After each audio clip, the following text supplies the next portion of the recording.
130/80. Today we're going to look at a diabetic patient using a flow sheet. And flow sheets can either be on paper or on EMR. But when EMR, all of the lab tests that we've done previously before they come in for their appointment are all populated into the flow sheet. So it's there when we need it. Yes. Okay, so your sensation is normal, okay? Dr. Paul Murray is a general practitioner in Prince George.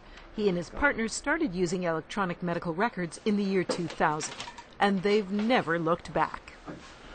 You've gained. Yes. You're right. So that was Christmas, was it? Yes. We were a paper chart office, and about 5 years ago we went to the EMR system. We slowly started scanning and data entering data for about a year, and then we had a goal to be completely paperless. Once we hit that goal, we'd never pull charts. Your A1C is 6.1, and that is at target. You're under 7. So you're really, really doing a good job. So keep it up. That's Right it. on. Dr. Murray has also found EMR useful for data mining in order to track patient populations. The hypertensives are doing well. We've got practically all of the hypertensives. How are we doing with the pneumococcal vaccine and the flu shots? I believe that we have over 60% of the asthmatics done. We realized that we could do population health management, so we could look after groups of people, like groups of diabetics or groups of hypertensives, and we could pull up everybody's numbers and find out, were we at target, who needed more medication, who needed more interventions, who hadn't been seen for a year. Continuum is a large group practice in West Vancouver. As in Prince George, they depend on electronic medical records. Doctors can work the hours that suit their lifestyle because colleagues can easily cover for them, accessing up-to-date legible information on the patients through the computer system. It's totally made a difference to my family that I can be at home more and I'm more available to my kids. Dr. Joanne Larson and the other doctors at Continuum can easily work off-site. They can check charts, lab reports, and prescriptions. They can do billings and preview their next day's schedule. I can look and see when someone's coming. I can see, is the timing right? Make any changes. Occasionally I'll look and think, oh my goodness, that's too small of a time spot, or, I desperately need to see this person. Here's where you should fit them in. So it's really helpful to have a schedule at home. The biggest beneficiaries of EMR are the patients. One use is graph making.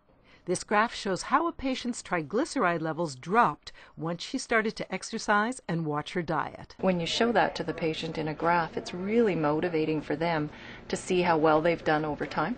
Prescription writing is easy too. You type one into the system, it's there on the permanent record. You press the print button to provide one for the patient. And there's more. One of the really good features about this program is it has drug interactions on it. For instance, I'm seeing this person with a lot of probably heart problems. She's on warfarin, aspirin, Lipitor. If she was sick and I was trying to prescribe Biaxin, it pops up that there's an interaction between the Biaxin and the Lipitor, and also down here it tells me that there's some safer alternatives. Dr. Bryce Kelpin is the founder of Continuum. He's convinced of the importance of EMR to the business concept. We really saw the benefit and we're coming down the road of electronic medical records, and we knew that that would probably play a big role in it, and I think we've found it's played a bigger role than we ever could have imagined as time has gone on. Could you please put me up some data on the diabetics, if you don't mind? I just made up a list of all the diabetics that need a hemoglobin A1C. These patients have not had a hemoglobin A1C in the last 6 months, and the program shows which patients to recall. Well, it's useful for our patients to know that they're getting the care they need, and they don't have to worry about whether they're getting what they should be done. And we, as doctors, are working with a scorecard now to see how well we're doing in terms of what is a reasonable target of getting all our patients all the care they need. And Dr. Murray has some advice for those in the market for an EMR system. I think the most useful thing you can do is go into a doctor's office and see how their EMR works in somebody who's using an EMR and has been doing for some time. And if you have a look at 1 or 2 EMRs at least, it'll give you an idea of what's out there. I think the office is running 100% better. Patients can phone and ask if their lab results or x-rays are in, and we know in a flash if the results are in. Patients book appointments, and We can toggle through one doctor or one day within seconds. A much more pleasant job. It is a lot easier to run, and I think the staff is happier too. The first 6 months, I have to tell you, I mean, it's really a struggle, and you're wondering, I've heard it referred to as EMR hell.